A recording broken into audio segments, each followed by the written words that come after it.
लाडकी बहीण योजनेची रक्कम वाढवण्याची शक्यता आहे। उपमुख्यमंत्री अजित पवारांकडून निधीवाढीचे तसे संकेतच मिळत आहेत। अजित पवारांकडून ट्विट करत निधीवाढीचे संकेत देण्यात आलेत। पाहूया नेमका काय संकेत देत आहेत राज्याचे उपमुख्यमंत्री आणि अर्थमंत्री अजित पवार।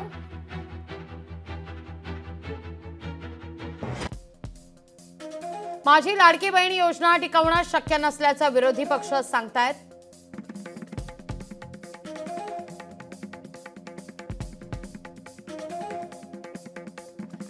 पण अशक्य गोष्ट शक्य करणं हीच माझी खरं तर ओळख आहे, तोच माझा स्वाभिमान आहे।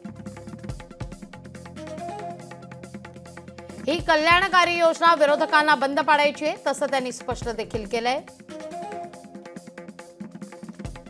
ही योजना यशस्वीपणे राबवणं अशक्य आहे असं त्यांचं भाकीत आहे।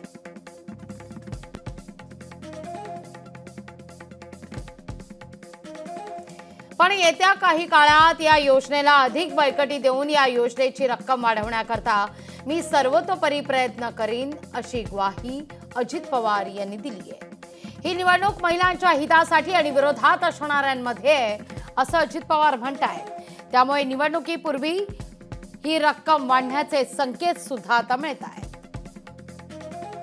बहुत अच्छी योजना आई है और ते चांगली योजना होती, चांगल्या लोकांना प्रतिसाद पण दिलेला आहे आणि सरकार यावेळी योग्य वेळेवर योग्य निर्णय करतील।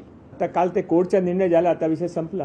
कोर्टने निर्णय दिला, योग्य योजना बरोबर आहे, आता काय विषय राहिला नाही। ज्याप्रमाणे महाराष्ट्राची महिलांमध्ये एक जोश आणि उत्साह आहे, ज्याप्रमाणे ॲप्लिकेशन येत आहे आमच्याकडे, त्याप्रमाणे आम्हाला असा वाटतो की बहुतेक 3-3.5 कोटीपेक्षा जास्त महिला ही योजना से जुडू शकतात।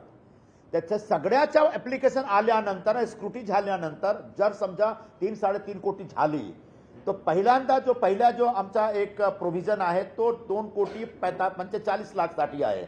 तो जो नवीन जो आकडा आहे त्याच्यासाठी प्रोव्हिजन वाढवायला पाहिजे आणि जो वित्तमंत्री महोदयाने जो सांगितलं आहे तो एक खरं सांगितलेलं आहे। बहिणींच्या खात्यामध्ये पैसे टाकलेत आणि त्या माध्यमातून त्यांनी निवडणूक जिंकली।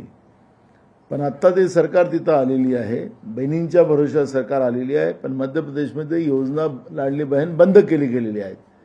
म्हणजे यांचा हा निवडणुकीचा जो अजेंडा आहे हा प्रलोभनाचा आहे, हा कायमस्वरूपी नाही, हे महाराष्ट्रातही आता लोकांना कळत आहे। लोकशाही मराठी ऐका, पहा, जागरूक रहा।